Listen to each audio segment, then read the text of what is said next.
This video will guide you the basic steps to run a program in a LG Styler. First, power on the appliance by clicking on Power button. Now, select the program. Touch this button to select a refresh program. You can toggle to one of the settings when you touch the button repeatedly.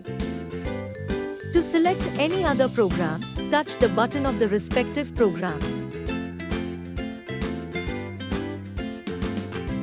Now touch and hold the start icon to start the program.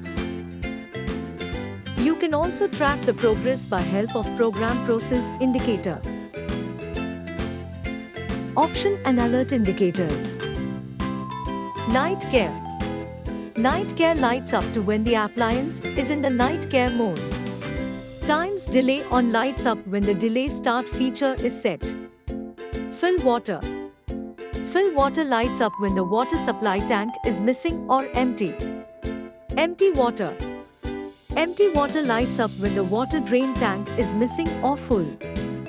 Remote lights up when the appliance can be controlled remotely. Wi-Fi lights up when the appliance is connected to Wi-Fi network at home.